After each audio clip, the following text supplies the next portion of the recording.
शैतानुर्रजीम बिस्मिल्लाहिर्रहमानिर्रहीम। प्यारे बच्चों, अस्सलाम वालेकुम रहमतुल्लाहि व बरकातुहू। उम्मीद है कि आप अच्छे से होंगे। बहारिस्तान उर्दू की 7वीं किताब मज़मून मौजू भले और बुरे की पहचान, तो इसके हम सवालात कर रहे हैं। जैसा कि आप जानते हैं, कल हमने सवाल नंबर 3 किया और आज हम चौथा सवाल करने जा रहे हैं।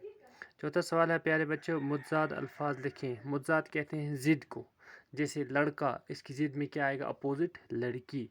जैसे दिन, इसका अपोजिट क्या आएगा? रात। इसी तरह से प्यारे बच्चों, इस सबक में कई ऐसे अल्फाज इस्तेमाल किए गए हैं जो एक दूसरे की ज़िद हैं। यानी कि इस सबक जो आपने पढ़ा, भले और बुरे की पहचान, इसमें ऐसे लफ्ज़ इस्तेमाल हुए हैं जिनकी जो एक दूसरे की ज़िद में है। ठीक है ना? मसलन नेक और बद, अच्छा और बुरा। आप झेल के 8 अल्फाज की ज़िद यानी इनके मुतज़ाद अल्फाज लिखें। ये नीचे जो दिए हुए हैं 8 अल्फाज, इनकी हमने ज़िद लिखनी है। जैसे जदीद है, आसमान है, चाँद है, झूठ है, सेहतमंद, ताकतवर, अमीर और फिर है औरत। तो इस तरह से प्यारे बच्चों, अब हमने इनके मुतज़ाद अल्फाज लिखने हैं। तो मैंने यहाँ जैसे कि बना के रखा है, जमात 7वीं मज़मून उर्दू मौजू भले और बुरे की पहचान सवालात। मुतज़ाद अल्फाज लिखिए। इस सबक में कई ऐसे अल्फाज इस्तेमाल किए गए हैं जो एक दूसरे की ज़िद हैं। मसलन नेक और बद, अच्छा और बुरा। आप झेल के 8 अल्फाज की ज़िद यानी इनके मुतज़ाद अल्फाज लिखिए। जवाब, जदीद। जदीद कहते हैं नए को, तो उसकी ज़िद क्या आएगा? पुराना।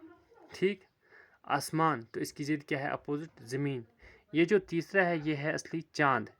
तो यहाँ गलती से जाना लिखा गया है, मैं इसको मिटाता हूँ।